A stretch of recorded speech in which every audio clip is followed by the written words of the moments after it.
Okay, I was hesitating on making this video. Maybe the committee did get it right. Um,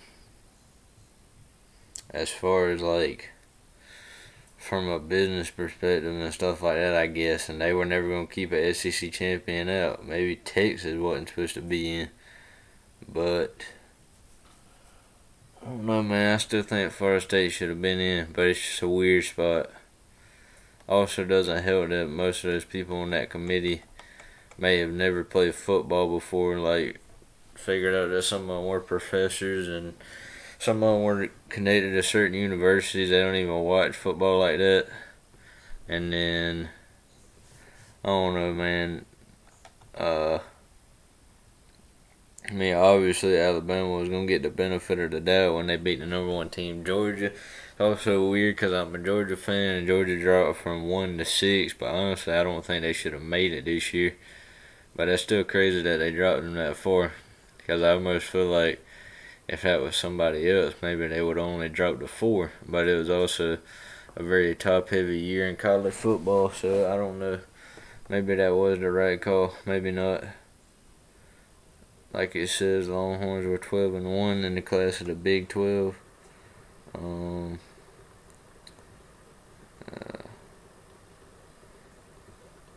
And I remember Texas lost to Oklahoma, so they didn't even avenge that. And then Bama also struggled with that Auburn team.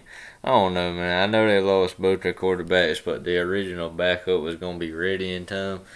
So it just kind of feels like Florida State got hosed in a weird way. I don't feel like that was right. I mean, I know the strength of schedule, the injuries, the eye test, the money, all that BS, but at the end of the day, it's a sport. The only thing you can do is win games. They won 11 Power 5 games if I'm thinking about it right. Yeah, 11 Power 5 games. They scheduled LSU. Alabama scheduled Texas and they lost, and Florida State scheduled LSU and they won. Now I know that LSU team is not as good as it's been in the past, but still, I mean, Florida State did everything. I kind of feel like they should have give it to them, because they always talk about most deserve or best teams. I don't even know what best teams mean, because the only way you're gonna know if they're the best is if they play each other. Just like most people still think Georgia's one of the best teams, but they played Bama and they got beat, and I'm a Georgia fan, so I mean, I don't even know what best, or even, as a matter of fact, what most deserving even means, because it's all subjective. Like, duh, I know the actual definition, but in this context with the favoritism to certain conferences or certain teams or certain rivalries that people on this staff may have, I'm not saying there was any precedent with this election, but being that the way it was, kind of hard to look at it objectively. I mean, I would have put Florida State in, put Michigan at 1, Washington at 2.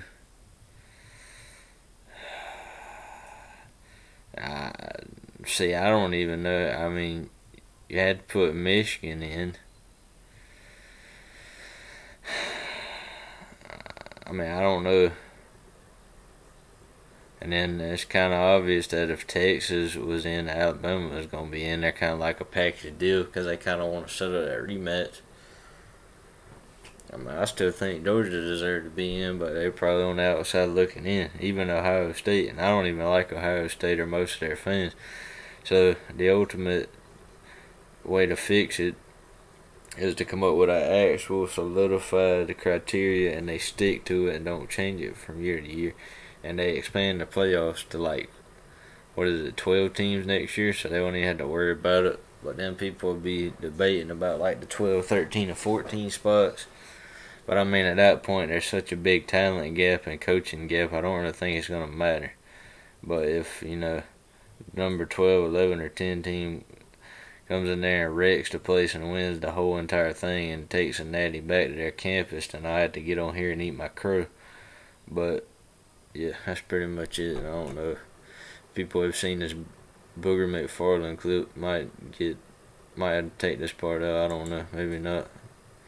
I'll let it play. Let me see. Yeah. Let's go with the undefeated Power 5 champion. Well, I'm going to completely disagree with you. To me, this is a travesty to the sport. Because we go out there on the field and we play the game. And regardless of whether it looks good at the quarterback position, regardless of whether we win with offense, whether we win with defense, the name of the game is to win.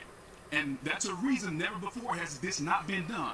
Winning a Power 5 conference, going undefeated, and not getting into the playoff. So I understand we want to look at style points and who are we going to get for the best matchups. But that's not what this is about. This is about understanding to get the 4 best teams. One team has a loss, and that's Alabama. One team doesn't in Florida State. And the fact that this committee could take a Power 5 conference champion that's undefeated.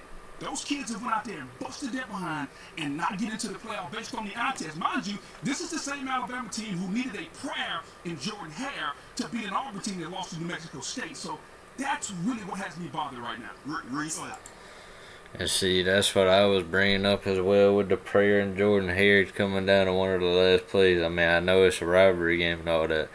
I just try to keep my bias at all this. At the end of the day, I think Florida State deserved to be in. I think Alabama deserved to be in. There's only 4 teams, so you're gonna have to get a little. I guess what would be the word?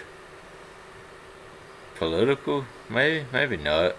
Kinda is though, because I mean.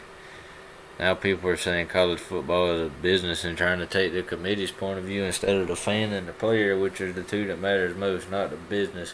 Without the fans and ultimately the players, there is no business. I mean, college sports wasn't supposed to be like this anyway. But yeah, man, I rambled on too long. That's pretty much my take on that. Let me know your take in the comments. As always, I will catch you guys in the next video.